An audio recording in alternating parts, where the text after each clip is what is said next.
고백하겠습니다. 하나님께로 가면 살아납니다. 한 번 더 고백합니다. 하나님께로 가면 살아납니다. 벌써 좀 10년도 넘은 이야기인데요. 2012년 2월 달에 2월 24일에 한 음식점, 그러니까 푸드코트에서 9살 아이가 뜨거운 된장 국물이 이제 얼굴에 떨어져서 좀 화상을 입은 사건이 있습니다. 이후에 이제 아이 엄마가 인터넷에다 글을 쓴 거죠. 뭐 내용은 우리 아이가 이렇게 다쳤는데 당사자는 도망갔다. 이제 그렇게 글을 썼습니다. 그러면 또 난리가 나잖아요. 세상에 그렇게 몰직한 사람 있나? 보통 이런 이야기는 뒤에 반전이 있습니다. CCTV를 이제 쭉 봤는데 한 사람이 이제 된장국물 가지고 왔는데 아이가 막 이제 그 푸드코트로 온데 뛰어다니면서 그 사람이 쾅 부딪힌 거죠. 그 사람은 자기 손을 이제 화상 입고 막 그래서 막 그거 씻으러 가고 뭐 그렇게 된 그런 반전이 있었습니다. 그러니까 아이들이 막 음식점 뛰어다니고 그래서 그 즈음에 여기저기서 이제 노키즈 존 이제 그게 이슈가 많이 됐죠. 뭐 그 당시에 인터넷에 한참 이제 노키즈 존에 대한 이야기를 할 때 뭐 이런 글들도 있었습니다. 제가 보기엔 실제로 있었던 일은 아닌 것 같고요. 그냥 노키즈 존에 대한 뭐 그런 이야기들을 한 것 같아요. 뭐 지하철인가 버스에서 아이가 이제 공중 도덕을 무시하고 막 떠들고 이제 막 피해를 주니까 한 젊은이가 제지를 하는 거죠. 야, 너 그러지 마. 좀 조용히 앉아 있어야 돼. 그러니까 이제 아이 엄마가 그렇게 말한 거죠. 아니, 아이가 잘 몰라서 그럴 수도 있지. 꼭 그렇게 말해야 되냐. 그랬더니 이제 그 이야기를 듣고 있던 할머니가 아이 엄마한테 그래, 아이는 그럴 수 있지. 근데 넌 그러면 안 되지. 엄마인 넌 그러면 안 되지. 그렇게 이야기를 하는 거죠.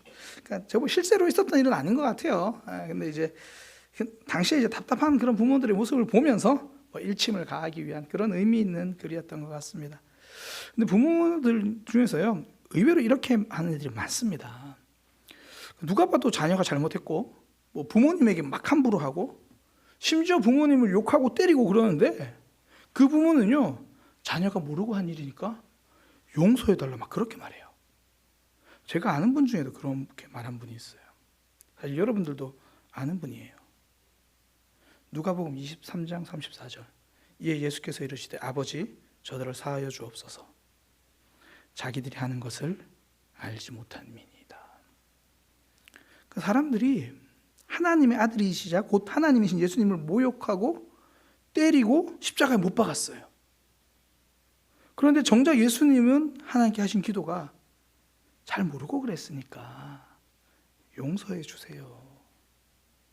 잘 모르고 그랬으니까 용서해 주세요. 이게 우리를 바라보시는 하나님 아버지의 마음이죠. 우리의 모습을 보면 하나님 잘 모를 때는 잘 몰라서 하나님과 가까워질 생각도 못 하잖아요. 그때 우리 하나님은 우리를 찾아오시고 다가오시죠. 그러니까 용서해 주시고 받아주시는 거죠. 살려주시는 거잖아요. 오늘 본문이 말하는 도피성이 바로 그거예요. 도피성의 정신이 뭐냐면 모르고 지은 죄는 용서해 주자. 그 살 길을 열어주자. 그런 의미입니다. 민수기 35장 11절에서 12절 너희를 위하여 성읍을 도피성으로 정하여 부지 중에 살인한 자가 그리로 피하게 하라. 이는 너희가 복수할 자에게서 도피한 성을 삼아 살인자가 회중 앞에 서서 판결을 받기까지 죽지 않게 하기 위함이라. 그러니까 이스라엘 백성들에게 하나님이 가나안 땅을 주시면서 이제 너희가 앞으로 가나안 땅을 차지하게 될 거야. 그때 이제 6개 도시를 도피성으로 정하라 그렇게 말씀하십니다. 그러면서 살다가 실수로 사람을 죽이는 죄를 범했으면 그곳에 가면 살 수 있다. 이게 오늘날은 어떻게 실수로 사람을 죽이나 싶은데 이 당시에는 많은 게 다 쉽지 않잖아요.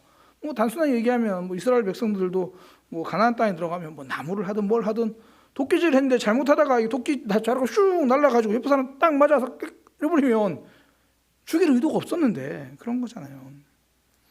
이게 이렇게까지 그러면 실수인데 뭐 이걸 도피성을까지 정한 이유가 당시 상황적 배경이 좀 있습니다.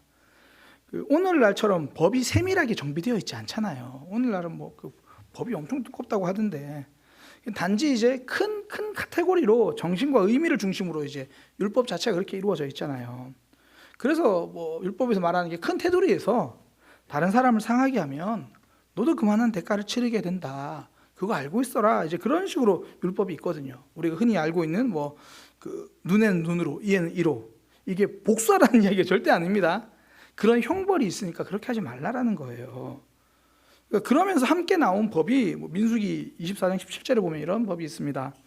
사람을 쳐 죽인 자는 반드시 죽일 것이요. 이런 이제 맥락이 같이 있는 거예요. 저 뒤에 쭉 나오는 게 그 얘기가 나오는 거예요. 그러니까 악의가 없이 실수로 그렇게 사람을 죽인 경우에도 있을 수 있잖아요. 저렇게 죽인 경우. 그때는 저렇게 반드시 죽일지라 죽을 수 있으니까 도피성으로 가면 살 수 있다. 그런 이야기죠. 그러니까 살 길을 열어주시는 분이 하나님입니다. 심지어 십자가가 그렇잖아요. 예수님을 그곳에 못 박은 이들까지도 용서하기 위해서 올라가신 자리가 십자가잖아요. 그게 십자가죠. 하나님의 사랑. 그러니까 십자가가 구약이 말하면 도피성이 곧 오늘 우리 믿음의 십자가죠.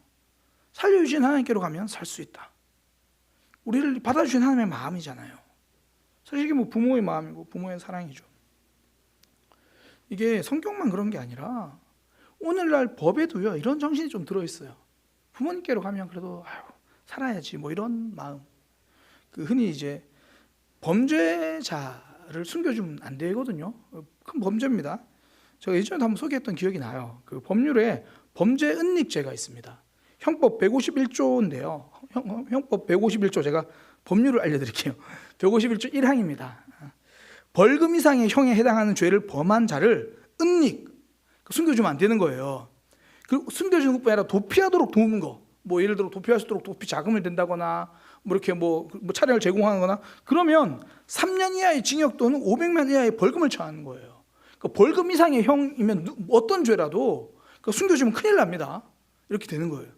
그런데 그 2항에 보면 이렇게 적혀있어요. 2항에 친족 또는 동거의 가족이 본인을 위해 전항의 앞에 그 항, 숨겨주는 죄를 범한 때에는 처벌하지 않는다. 범죄 은닉죄가 가족한테 성립하지 않는다는 거예요. 갑자기 태인이가 와가지고 아빠 큰일 났어. 나 좀 숨겨줘. 그랬는데 김동욱 장로님이 야 나도 살아야지. 야, 너 그게 아니라 그래 알았어. 일단은 모르니까 아빠 차에 좀 들어가 있어. 차 키도 안 주고 이제 차 키 주고 들어가 있어. 숨겨줬어요. 나중에 들켰어. 근데 김동욱 장로님은 처벌받지 않아요. 부모니까. 같이 동거하는 가족은 이렇게 돼 있어요. 그러니까 부모는 받아주는 마음이 있다는 걸 오늘날 법도 아는 거예요. 법에도 눈물이 있습니다. 친족 간에 숨겨주는 거 좀 자연스러운 현장인 거죠. 일반 법도 부모 품에는 숨을 수 있다고 생각을 하는 거예요. 근데 우리 하나님 아버지는 언제나 그 품에 오기만 하면 가장 안전하고 살아나는 그 생명의 장소, 생명의 쉼을 허락하시죠. 이걸 정말 잘 보여주는 장면이 누가복음 15장에 난 집 나간 둘째 아들을 받아주는 아버지잖아요. 누가복음 15장 20절에서 22절까지 보면 이에 일어나서 아버지께로 돌아가니라. 그랬더니 아직 저 거리가 먼데 아버지가 그를 보고 측은히 여겨 달려가 목을 안고 입을 맞추니 아들이 이르되 저는 죄입니다. 하나님께도 죄 지었고 아버지께도 죄 지었고 저는 무슨 아들입니까? 이제 아들이라고 말하지도 마세요. 부담스럽습니다. 죄송합니다. 그랬더니 아버지는 종들에게 이르되 제일 좋은 옷을 내어다가 입히고 손에 가락지를 끼고 발에 신을 신기라. 내가 잘못했어도 배고파서 하나님 아버지 품으로 오면 받아주신다는 거예요. 내 마음이 고파서 내 믿음이 지금 너무 메말라서 하나님 앞으로 가면 회복시켜 주신다는 거예요. 하나님의 품으로 가면 살아납니다. 인류의 실패 중에 하나, 사람의 실패 중에 하나가 이거 못한 거예요. 하나님의 품으로 안 간 거예요. 아담과 하와가 선악과를 먹잖아요. 그것도 안타까운 죄죠. 그런데 더 안타까운 건 선악과를 먹었다가 아니라 먹은 다음에 하나님을 피해서 숨었다예요. 먹은 이후에 하나님이 그들을 찾아가시거든요. 그들이 바람이 불 때 동산이 거니신 하나님의 소리를 듣고 안 들은 것도 소리를 듣고 그때 아담과 그의 아내가 여호와의 낯을 피하여 동산 나무 사이에 숨은지라. 그 다음 구절을 보면 하나님이 부르세요. 여호와 하나님이 아담을 부르시며 그에게 이르되 네가 어디 있느냐. 이게 하나님이에요. 찾으신다고요. 너무 자식 잡히기만 잡혀봐라 이런 게 아니잖아요. 그런데 사람은 계속 도망가요. 그 다음에 아담이 뭐라고 대답하냐면 동산에서 하나님의 소리를 듣고 내가 두려워하여 숨었나이다. 내가 벗었으므로 두려워하여 숨었나이다. 죄를 지은다면 잘 숨어야 살 수 있는 게 아닙니다. 하나님은 앞으로 나와야 살 수 있습니다. 도피성을 만들어 놓고 살 길을 열어주신 하나님, 십자가에 못 박은 이들을 보고도 용서해 달라고 기도하신 예수님, 그 하나님께로 가면 살아납니다. 저는 우리 모두에게 이런 생명의 역사가 날마다 일어나기를 소망합니다. 사실 우리가 신앙생활 하다 보면 어쩌면 날마다 아담 같을 때가 있잖아요. 주일에 나를 부르시는 음성을 듣고도 내가 하나님께 가는 게 부담스러워 숨었나이다. 그럴 수 있잖아요. 그때마다 이 도피성의 은혜를 기억하는 거죠. 하나님께로 가면 살아나는구나. 나도 모르게 신앙생활 하면서 메말라 갈 때가 있잖아요. 어떨 때는 정말 하나님과 나도 모르게 자꾸 멀어질 때가 있죠. 큐티 할래도 하기 싫고, 내 다음 주 큐티 해야지, 다음 주 성경 읽어야지. 그런데 성경책 안 보였으면 좋겠는데 또 딱 보여가지고 좀 이따 해야지. 그러고 이제 모른 척 잠들고. 그런 우리를 하나님은 도피성을 만들어 주시는 거예요. 거기 가면 산다. 거기 가면 회복된다. 하나님께로 가면 산다는 거죠. 그럼 하나님께로 간다는 게 뭔가? 그 얘기를 나누려고 합니다. 완악함을 내버려 두지 않는 거예요. 완악함을 내버려 두지 않는 거.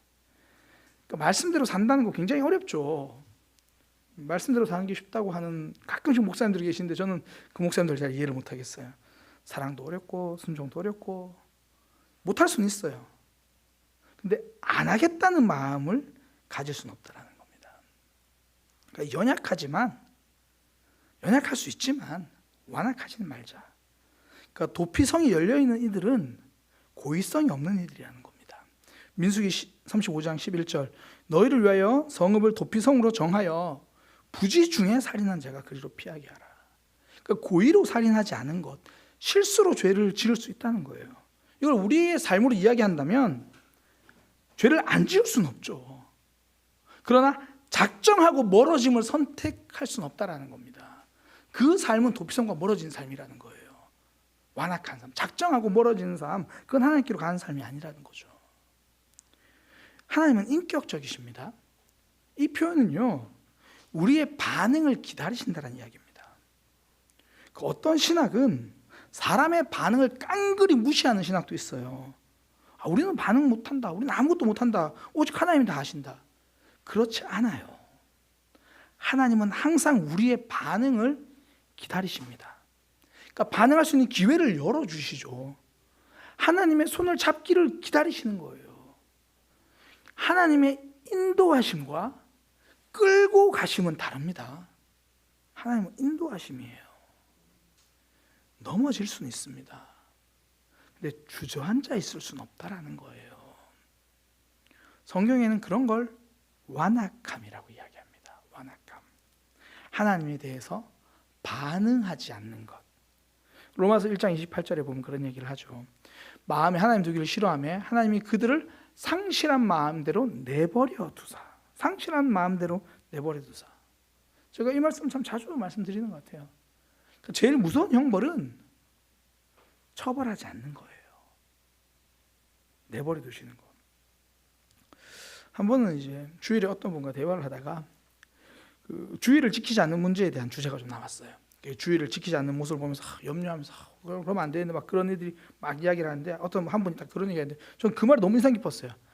그냥 내버려 두세요. 무슨 말인가 쳐다봤더니 그러다 줘 터져봐야 알지. 줘 터져봐야 알지. 근데 저는 그 말이 악담처럼 안 들렸어요. 저주는 악담처럼 들린 게 아니라 본인들도 결국 경험하게 되어 있다 그 말로 들렸어요. 줘 터져봐야 알지. 실제로 어떤 사람들은 꼭 경험을 통해서 배운 이들이 있더라니까요. 왜 그런 경험이 있습니까? 하나님이 포기하시지 않기 때문이에요. 하나님 그 영혼을 포기하지 않으니까 좀 표현이 거친데 줘 터지는 일도 있는 거예요. 포기하지 않으시니까. 내버려 두지 않으시니까. 인터넷에서 제가 이전에 이런 걸 한번 본 적이 있습니다. 사랑한다의 반대말은 미워하다가 아니다. 사랑했었다다. 사랑했었다. 사랑한다의 반대말은 사랑했었다. 더 이상 아무 사이도 아니라는 거예요. 구약을 보면 하나님은 특별한 경우가 아니고는 이방 민족에게 선지자를 안 보내십니다. 특별한 경우가 아니고는 내버려 두시는 거예요. 목사님 이사야서도 그렇고 어디도 그렇고 막 바벨론에 대한 예언도 있고 에돔에 대한 예언도 있고 다 있는데요. 그 잘 읽어보세요. 이스라엘 백성들에게 말해주는 거예요. 지금 너희를 괴롭힌 이들 결국 멸망하게 될 거야. 지금 너희를 무시한 이들 결국 멸망하게 될 그런 이미지. 바벨론 보고 돌아오라고 막 이야기하시는 건 아니에요. 하나님은 사랑하는 이에게 선지자를 보내는 거예요. 하나님의 백성들에게 쉬지 않고 보내세요. 이 사람 보내고 안 되고 저 사람 보내고 안 되고 또 이 사람 보내고 넘어진 상태로 머물지 말라는 겁니다. 말씀을 들을 때마다 나에게 하시는 말씀으로 막 들리잖아요. 그건 하나님이 나를 포기하지 않았다는 증거예요. 어느 날 내가 정말 피치 못해서 주의를 빠졌는데 마음이 너무 불편하잖아요. 그건 하나님이 나를 사랑하신다는 증거예요. 저는 우리 모두가 주의를 빠졌다고 해서 사고가 아무도 안 났으면 좋겠어요. 근데 혹여나 그래도 내가 감기가 들었다. 하나님이 나를 사랑하실 수도 있구나. 사랑하는 증거일 수도 있구나. 주의를 그렇다고 다 다친다는 그런 의미가 전혀 아니라 하나님 우리를 포기하지 않는다라는 거예요. 내게 살 길을 열어주시는 거고 그게 우리를 도피성 생명의 마을로 불러주시는 거죠. 오늘날 생명의 마을이라면 주일 예배가 될 수도 있겠죠. 하나님께 나아간 삶일 수도 있겠죠.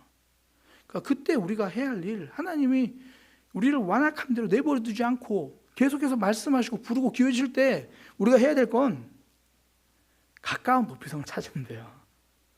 도피성은요, 하나님이 어디서라도 갈 수 있도록 그렇게 배치해 놓으셨습니다. 민수기 35장 15절에서 13절에서 15절. 너희가 줄 성읍 중에 6을 도피성이 되게 하되 세 성읍은 요단 이쪽 편, 세 성읍은 요단 가나안 땅에 두어. 그러니까 요단강을 중심으로 세 곳은 이 가나안 쪽 이쪽, 그리고 나머지 세 곳은 요단 동편 쪽 이렇게 두라는 겁니다. 거기에서 이 6성읍은 이스라엘 자손과 타국인과 이스라엘 중에 거류한 자의 도피성이 되리니 그리로 도피할 수 있을 거다.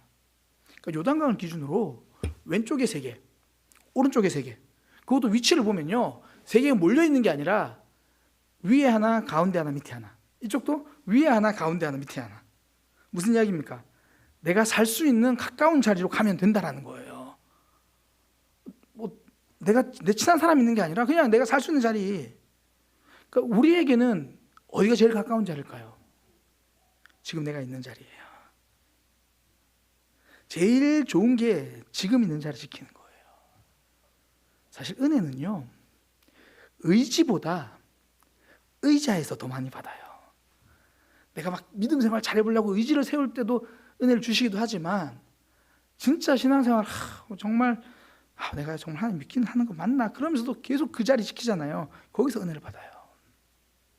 왜 우리 부모님들은 알잖아요. 자녀들 막 그 수련회 같은 거 있으면 길을 쓰고 막 수련회 보내려고 하는 이유가 뭐예요?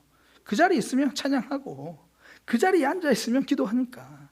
그 의지가 없어도 그 의자에 앉아 있으면 찬양도 하고 하니까.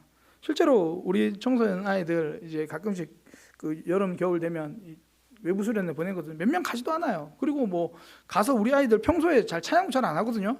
근데 가면 놀라워요. 그러니까 전체 평균보다는 찬양을 안 하긴 해요. 그러나 교회에서 찬양하는 목소리 한 3배는 해요. 의지보다 의자에서 은혜를 더 많이 받아요.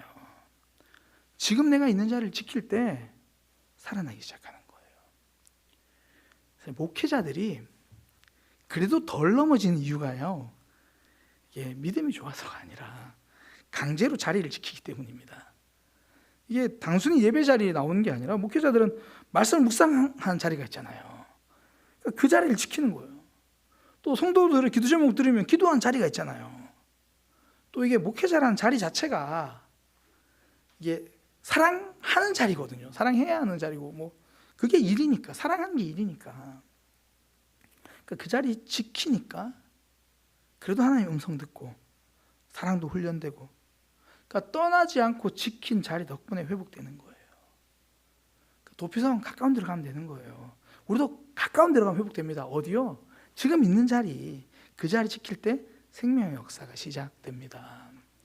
우리 성경에서 보면요, 가장 큰 은혜 받은 거, 그러면 그 자리를 하면 항상 잊지 않고 떠올리는 자리가 오순절 성령 사건이잖아요. 성령 하나님 놀라운 역사. 그때 은혜를 경험한 사람들은 자리 지킨 이들이에요. 사도행전 1장 4절에 예수님 말씀하시거든요. 사도와 함께 모이사 그들에게 분부하여 이르시되 예루살렘을 떠나지 말고 내게 들은 바 아버지께 약속하신 것을 기다리라. 예루살렘을 떠나지 말고 여기서 기다리라. 그러니까 오순절 성령 사건은 의지 기전의 의자입니다. 그러니까 자리를 떠나지 말라니까 안 떠났어요. 그리고 기도하니까 거기서 기도하자고 하니까 기도하고 역사 일어나는 거죠. 그 오순절 성령 사건을 그러니까 그 경험한 이들 말고 와서 말씀을 들은 이들도 마찬가지예요. 다른 거 아니에요. 오순절 지키려고 그냥 예루살렘으로 온 이들이에요. 절기니까 그 절기 지키려고 온 거죠. 그러면서 은혜 받는 겁니다. 우리도 추수감사주일 하잖아요. 뭐 다음 주부터 특별 새벽 기도도 하고 한 해 동안 감사하자 그러면 이제 감사하자는 주일날 광고 들을 때 생각나고 또 그 다음날 추수감사주일날 오면 생각나거든요. 근데 추수감사주일 특별 새벽 기도 하면서 우리가 감사해야 될 게 한 해 동안 이런 거구나. 내게 생명 주신 거구나. 사명 주신 거구나. 말씀 주신 거구나. 그러면서 감사하는 거죠. 그 절기 자리에 앉아 있으니까 감사가 회복되는 거죠. 그러니까 신앙생활이 무너지지 않는 비결은 내 믿음의 상태가 좋을 때는 의지로 하세요. 그런데 나쁠 때는 의자로 하세요. 그 자리가 나를 지킵니다. 가장 가까운 자리, 내가 있는 자리. 내가 예배 시간을 지키는 게 아니고 예배 시간이 나를 지키는 거예요.